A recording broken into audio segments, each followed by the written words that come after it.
मध्य प्रदेश सरकार के वरिष्ठ मंत्री विजय शाह एक बार फिर अपने बयान को लेकर सुर्खियों में हैं। सेना की अधिकारी कर्नल सोफिया कुरैशी पर पहले दिए गए आपत्तिजनक बयान से उपजा विवाद अभी पूरी तरह थमा भी नहीं था कि अब उन्होंने राज्य की बहुचर्चित लाडली बहना योजना से जुड़ी महिलाओं को लेकर ऐसा बयान दे दिया है जिसे धमकी के तौर पर देखा जा रहा है। रतलाम जिले में शनिवार को आयोजित जिला विकास सलाहकार बोर्ड की बैठक में मंत्री विजय शाह ने मंच से बोलते हुए कहा कि सरकार लाडली बहनों को हर महीने बड़ी धनराशि दे रही है। ऐसे में उन्हें मुख्यमंत्री के सम्मान समारोह में अनिवार्य रूप से उपस्थित होना चाहिए। उन्होंने ये तक कह दिया कि जो महिलाएं सम्मान कार्यक्रम में नहीं आएगी उनकी जांच करवाई जाएगी। इस टिप्पणी के बाद राजनीतिक हलकों में हड़कंप मच गया। बैठक के दौरान मंत्री ने अधिकारियों से पूछा कि जिला में लाडली बहना योजना के अंतर्गत कितनी महिलाएं पंजीकृत है। जवाब मिला कि संख्या लगभग 2.5 लाख है। इस पर मंत्री ने कहा कि सरकार हर महीने 1500 रुपए प्रति महिला दे रही है, यानी करोड़ों रुपए सीधे बहनों के खाते में जा रहे हैं। ऐसे में मुख्यमंत्री के 2 साल पूरे होने पर अगर बहनें उनका सम्मान करने नहीं आती तो ये स्वीकार्य नहीं होगा। उन्होंने ये भी कहा कि कम से कम 50,000 महिलाओं की उपस्थिति तो कार्यक्रम में होनी ही चाहिए।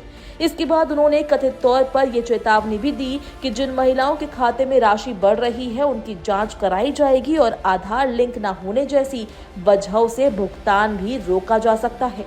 ये पहला मौका नहीं है जब मंत्री विजय शाह अपने बयान को लेकर आलोचना के घेरे में आए हो। इसी साल मई के महीने में एक सार्वजनिक कार्यक्रम के दौरान उन्होंने ऑपरेशन सिंदूर से जुड़ी चर्चा करते हुए सैन्य अधिकारी कर्नल सोफिया कुरैशी पर अत्यंत आपत्तिजनक टिप्पणी की थी। उनके शब्दों को लेकर बहुत विरोध हुआ था और मामला अदालत तक पहुंच गया था। मध्य प्रदेश हाई कोर्ट ने इस बयान पर स्वतः संज्ञान लेते हुए एफआईआर दर्ज करने के निर्देश दिए थे और बाद में ये मामला सुप्रीम कोर्ट तक पहुंचा, जहां से राज्य सरकार को विशेष जांच दल यानी एसआईटी गठित कर जांच करने के आदेश मिले। हालांकि ये जांच अब तक पूरी नहीं हो पाई है। मंत्री के नए बयान के बाद विपक्ष ने सरकार को घेरना शुरू कर दिया है। कांग्रेस के प्रदेश प्रवक्ता अभिनव बरोलिया ने कहा कि महिलाओं को सम्मान देने की योजना को डर और दबाव का हथियार बनाना निंदनीय है। उन्होंने मांग की कि ऐसे बयान देने वाले मंत्री को तुरंत पद से हटाया जाए। कांग्रेस का कहना है कि लाडली बहना योजना कोई एहसान नहीं बल्कि सरकार की जिम्मेदारी है। योजना का लाभ लेने के बदले किसी भी महिला को राजनीतिक कार्यक्रम में आने के लिए मजबूर नहीं किया जा सकता। कर्नल सोफिया कुरैशी वाले विवाद के बाद भाजपा संगठन ने भी मंत्री विजय शाह को सार्वजनिक रूप से संयम बरतने की सलाह दी थी।